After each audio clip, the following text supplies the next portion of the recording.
इस क्वेश्चन को समझने के लिए आपको अकाउंटिंग रेट ऑफ रिटर्न क्या होता है, उसमें कौन से फॉर्मूले का यूज होता है, इस पूरे कॉन्सेप्ट को समझना जरूरी है। तो प्रीवियस वीडियो आप जरूर से देखिएगा जिसमें मैंने अकाउंटिंग रेट ऑफ रिटर्न पूरे कॉन्सेप्ट को एक्सप्लेन किया है और तीनों सिचुएशन भी बताई है कि किस किस तरह की सिचुएशन क्वेश्चन में आ सकती है। तो चलिए इस क्वेश्चन को सॉल्व करते हैं। प्रीवियस वीडियो जरूर से देखिएगा तभी ये क्वेश्चन आपको समझ में आएगा। A project requiring an investment of 10 lakh and it yields profit after tax and depreciation which are as follows। देखिए एक प्रोजेक्ट है जिसमें 10 लाख की इन्वेस्टमेंट रिक्वायर्ड है, मतलब कैश का आउटफ्लो होगा, मतलब 10 लाख जो है इनिशियल इन्वेस्टमेंट है। और क्वेश्चन में जो profit after tax and depreciation दिया है 5 इयर्स का वो दिया हुआ है 50, 75, 1,25,000, 1,30,000, 80,000 और ओवरऑल प्रॉफिट जो 5 इयर्स का ऐड करके आ रहा है वो है 4,60,000 और नीचे दिया suppose further that at the end of 5th year the plant and machinery of the project can be sold for 80,000, मतलब सैल्वेज वैल्यू या स्क्रैप वैल्यू हमें मिल रही है क्वेश्चन में। Determine average rate of return. तो आपको देखिए यहां पर इनिशियल इन्वेस्टमेंट जो है 10 लाख है, पहले हम वो लिख लेते हैं जो क्वेश्चन में डेटा दिया हुआ है। 10 लाख का इनिशियल इन्वेस्टमेंट है कंपनी का और हमारे पास सैल्वेज वैल्यू भी दी हुई है। तो हमने प्रीवियस जब accounting rate of return concept को एक्सप्लेन किया था तो 3 तरीके से बताए थे क्वेश्चन सॉल्व किए जा सकते हैं। एक एनुअल बेसिस पे था, एक इनिशियल इन्वेस्टमेंट बेसिस पे था, एक एवरेज इन्वेस्टमेंट बेसिस पे था। तो इस क्वेश्चन को हम 2 तरीके से सॉल्व करके दिखाएंगे क्योंकि यहां पे 2 तरीके से सॉल्व करने का डेटा दिया हुआ है क्वेश्चन में। एक तो हम इनिशियल इन्वेस्टमेंट को कंसीडर करके सॉल्व करके दिखाएंगे जो इनिशियल इन्वेस्टमेंट 10 लाख है।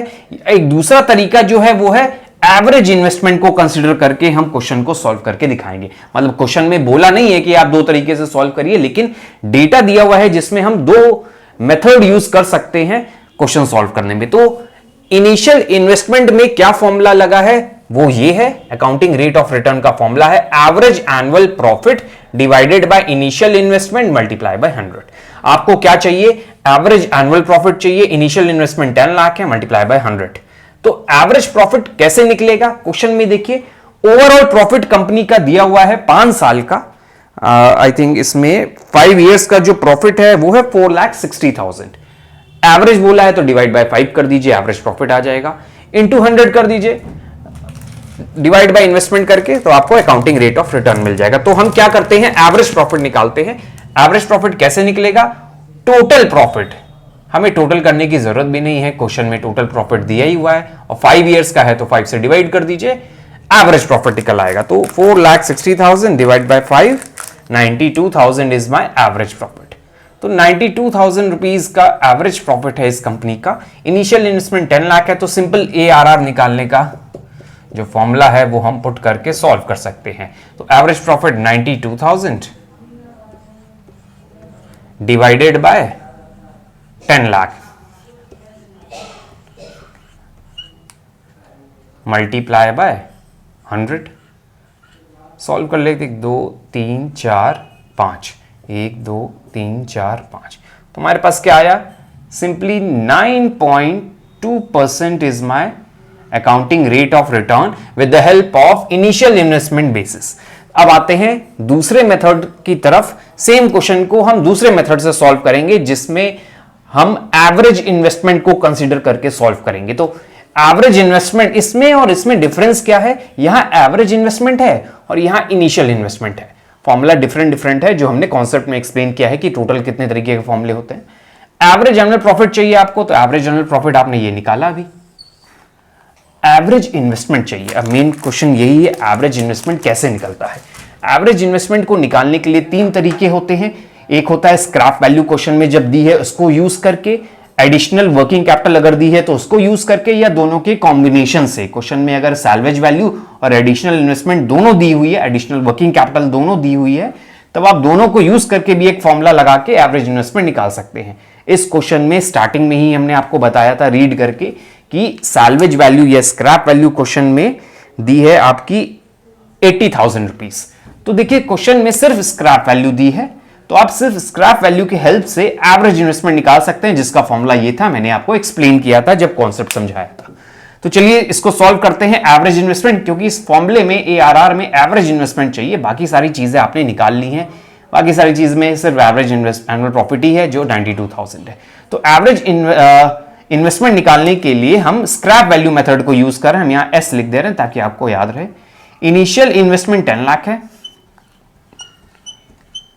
स्क्रैप वैल्यू 80,000 है जो अभी हमने क्वेश्चन में रीड की, divided by 2 plus scrap value 80,000 हम अलग से ऐड कर देंगे।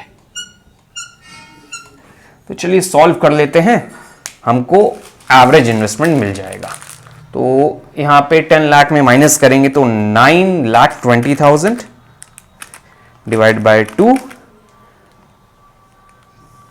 Plus 80,000, 4,68,000 is my average investment, 4,68,000। तो हमें एवरेज इन्वेस्टमेंट भी मिल गया है। एक बार हम फिर से चेक कर लेते हैं क्योंकि हमें कुछ गलत लग रहा है। 10 lakh minus 80,000 divided by 2 plus 80,000, 5,40,000। ये हमने 8,000 ऐड कर दिया है तो कुछ गलत यहां पे गलत आ गया, सॉरी फॉर दिस। 5,40,000 ये मेरी एवरेज इन्वेस्टमेंट है। अब क्या करना है, आपको ये डेटा मिल गया, average annual profit is this, ARR निकालना बहुत इजी हो जाएगा। तो हम यहीं पे सॉल्व कर दे रहे हैं। Accounting rate of return is equal to 92,000